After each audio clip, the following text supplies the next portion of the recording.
Hey everybody, I wanted to do a wrap-up video and I wanted to wait a couple days to just kind of put all my thoughts together about the trip and make some notes. So here we go. I hiked for 22 days. The first day, which I called day 0, was basically getting to the trailhead and just doing like a half a mile. So I guess technically 23 days. 3 of those days were considered 0 days, where I didn't hike any trail miles. I was in towns, and I mean I certainly walked because I did laundry and chores and all those sorts of things, but I didn't actually do any trail miles. I completed 185 trail miles. I previously said 186, but I counted wrong. I missed 24.5. When I got off the trail and went into Julian to rest my feet, I did not go back and do the sections that I missed so I could stay on schedule. And that's all right. Let's see, what else do I have for notes? I wanted to thank and point out a couple different companies and people that really stood out. First and foremost, my wife Kate, because without her I couldn't have done it, period. The Southern Terminus Shuttle and the Cleef campground in Campo was amazing. They have it totally dialed in. It made it so easy to get from the San Diego airport to the campground, to the trailhead, to find out what we needed to find out. They're amazing people. Huge shout out to them. Ahead of time, I got some workout and instructional videos from Trailside Fitness, which is on YouTube and Instagram.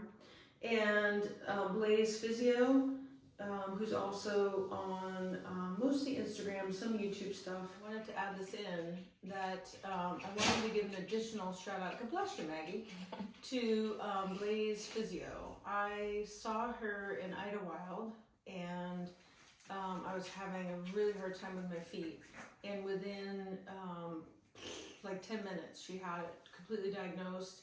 And I was able to find some different shoes and was able to text her and ask what she thought about them, and she was amazing. So if any of you guys are on trail and you get a chance to see her and or need to see her, A+. And then Backcountry Foodie was a huge thing for me. It was a service that I paid for, a subscription that allowed me to get a whole bunch of recipes.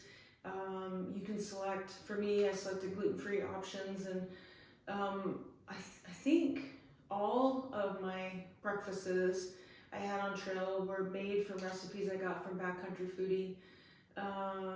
Most of my dinners were purchased. Most of them were from a company called Heather's Choice. Not my company, but it is my choice. Gluten-free, they're so good. It's a woman here in Anchorage, Alaska that sells them, and she's recently expanded her business to sell at some of the major vendors like REI, Garage Grown Gear, which is kind of collaboration of a bunch of cottage companies, but really good food. So Backcountry Foodie and Heather's Choice Foods. There was a woman named Anne who picked me up when I was in a lot of pain. She finished her day hike and brought me from that trailhead like 20 miles. She said not out of her way, to the town of Julian. And I ended up seeing her again at Eagle Rock, which was, I don't know, like a week later or something. She was doing another day hike and thought, I wonder if I'll see Heather here. And there I was. So that was pretty cool. I'll put a picture in of when I saw her at Eagle Rock.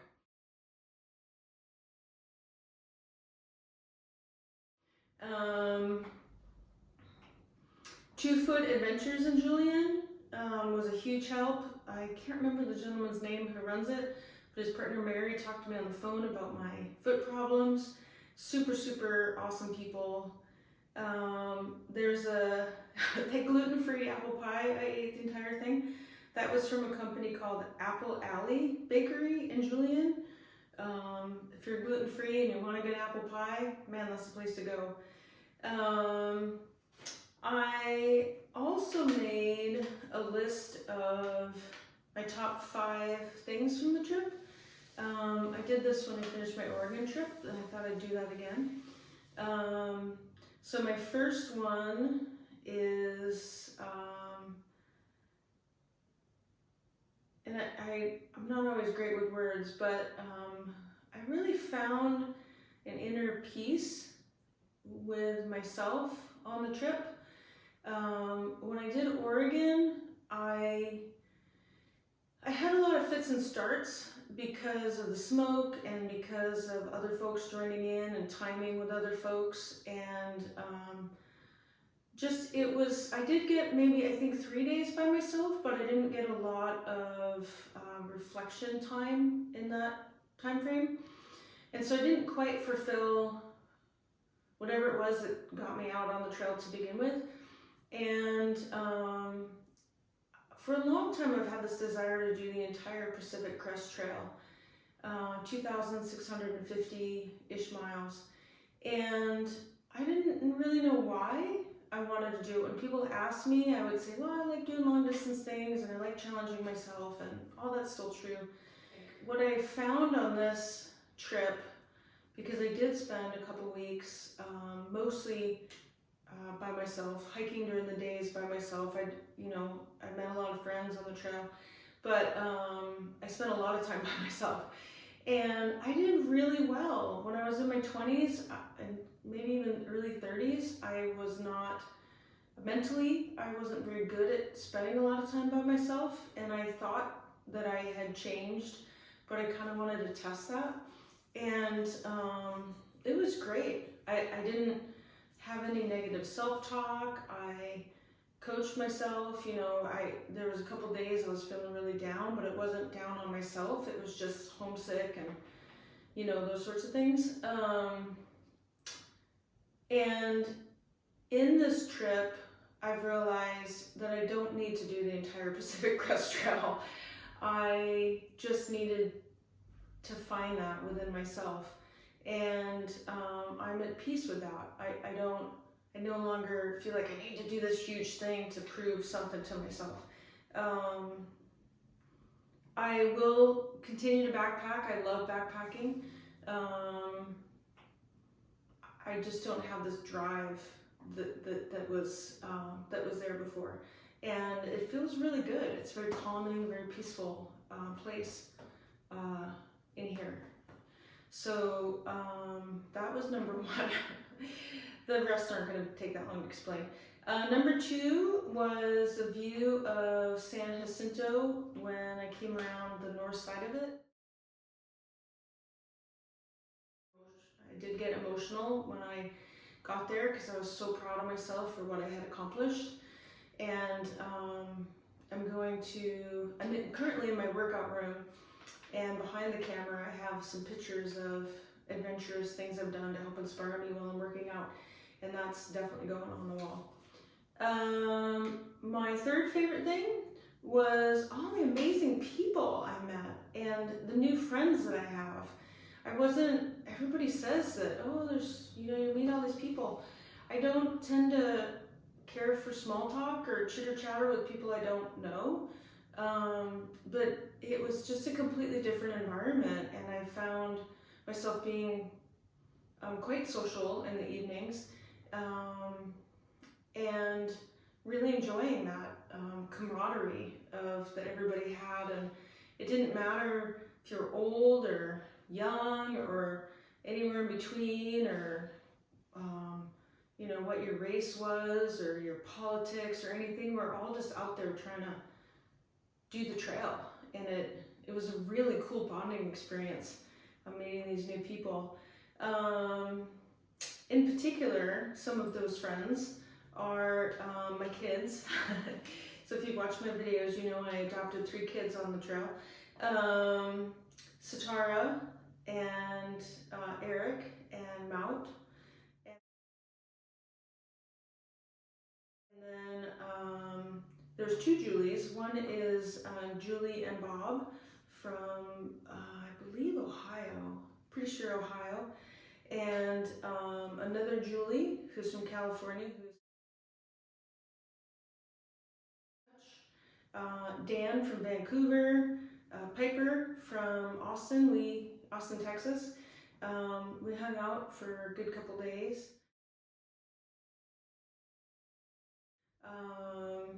Corey and Jim from New Hampshire, really great guys. And there's some other folks I met in there too, some of whom I don't remember their names, but just really, really cool people. It was surprising to me how much I bonded with these folks and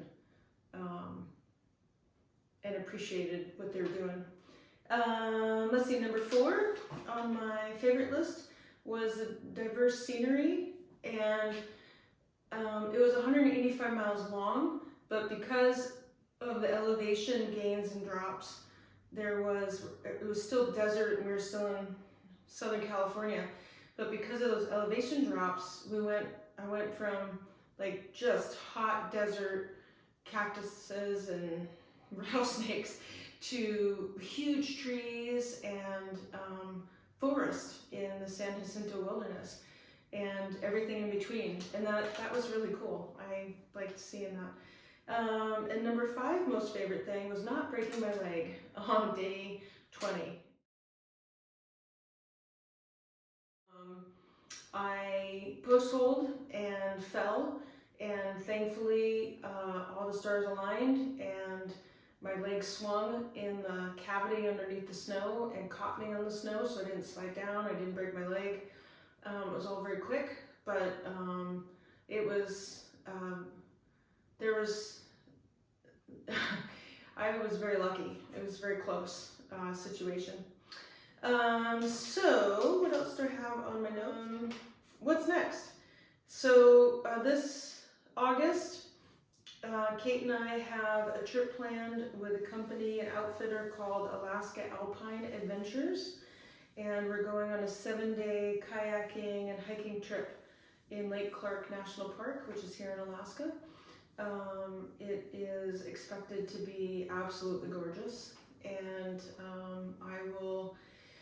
I would doubt I'm going to have service while I'm out there, but when I get back home after that trip, I'll make some videos on that. And I don't know what will happen this summer. Maybe I'll do adventurous things that I'll put on here, but that's the next planned big adventure. I think that will close things out and wrap everything up for my PCT Sections A and B 2024 trip. Thank you so much for following. I really appreciate it. I appreciated all the comments along the way,